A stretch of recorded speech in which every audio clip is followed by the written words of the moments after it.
Tour of Clark 2024, 18 kilometers, individual time trial. Mag-i-enjoy kaya sila sa laban na to. Napakabigat at napakakunat yung kanilang ahon. At dito ay tinatansya dito ni Sir Alex yung kanyang sipa dahil yung gitna at saka dulo dapat hindi ka talaga babagal dun. At ito maintain dito si Sir ng 36. Ang lakas dito kung kumbaga tinatansya talaga to ni Sir na yung ahon niya, doon talaga to siya magtitipid talaga sa kanyang sipa. Kumbaga tinatansya mga veterano alam na alam talaga nila no kung saan sila dapat babagal at saan sila dapat magtulin sa kanilang sipa. Ito yung gear naman ni Sir Alex. At grabe yung ahon la rito ngayon na 10 gradient. Napakabigat yan. Pero sa mga veterano ay alam na to nila kung saan sila dapat talaga matulin. Dahil tantsahan na to nila kumbaga marami na mga experience yan, marami ng lugar na napupuntahan kaya natatansyan na to nila.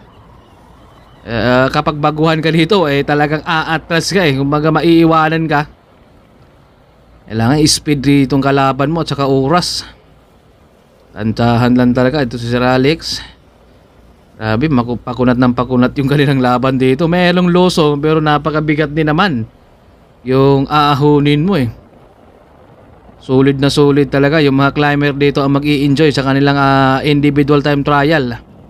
At maraming salamat din kay Sir Alex Bilan, Time Excellent Noodles, Sir Manny, Sir Rai, sa lahat ng buong Time Excellent Noodles. Yun yung aahunin pa natatanaw mo pa yung kabilang dulo yan.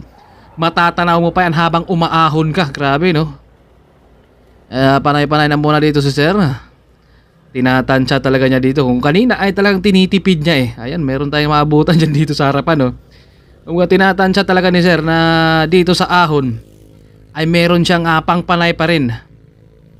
Iba talaga ang mga veterano yung mga tiis. Talaga ang nandyan sa kanila kapag baguhan tayo dyan. Hindi natin kaya yung kanilang mga ginagawa. Ayan umaangat na si Sir. Napakakunat talaga yung ahon nila dito. Ang bigat. Kumbaga kahit mga ensayado dito talagang alam nila na talagang makunat talaga rin At ito tuloy-tuloy dito si Sir. Ito nakakapag-recover na sa kanina. Talagang napakakunat kanina. Ito si Sir. Napapatingin na lang si Idol. Napapalingon na lang dito kay Sir Alex. Din nilalagpasan niya. Ano? Ang tulin Bihira lang natin makikita yan si Sir Alex mag-ensayo pero matulin pa rin.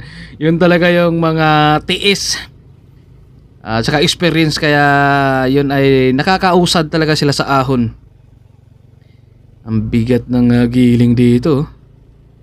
Diin hatak makakausad ka talaga dito kapag diin hatak. Yun nga lang pag hindi ka sanay dyan sa diin hatak talagang mapapaatras ka dahil nagsabay na yung hingal mo at saka hita mo. Hirap talagang padyakan rin Ito aahon na naman si Sir Alex dito. Grabe ang hirap dahil matatanaw mo yung kabilang ahawnin mo pa.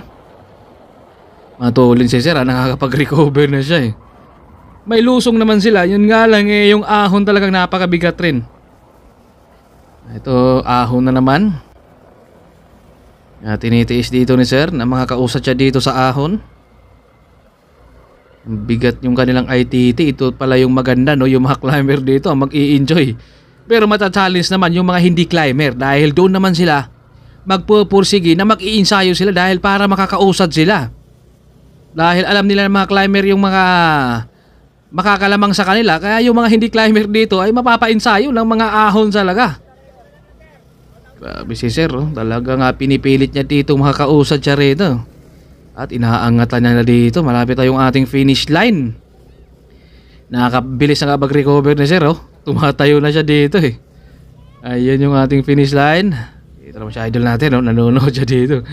Dahil tapos na rin yung kanilang individual time trial. Ito talagang tumaangat na dito si Sir. Ang bilis na nakapag-recover ni Sir Sumisigaw na dito si Paring Labs na angat raw.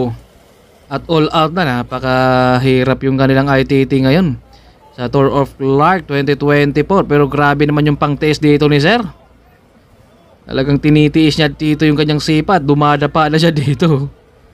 Full out daw sabi ni paring Lab. Solo ka isagad na raw. Kumbaga huling sipa rito dahil malapit na yung finish line. Grabe pati isan. Kumbaga iniwan si Kuya Rudy dito ni Sir Alex ha. Tinuhog din ako. Lakas ha. Wala bang ensayo to pero napakalakas. Ito dumaangat na si Sir dito. Ang dindi yung kanilang ahon ngayon. Talagang tantsahan talaga at dapat hindi ka talaga pwedeng magmamadali at hindi ka rin pwedeng mag-uubos ka agad ng lakas pala. Mga kailangan tantsado mo. Grabe Sir Alex, parang hindi hinihingal ba yan?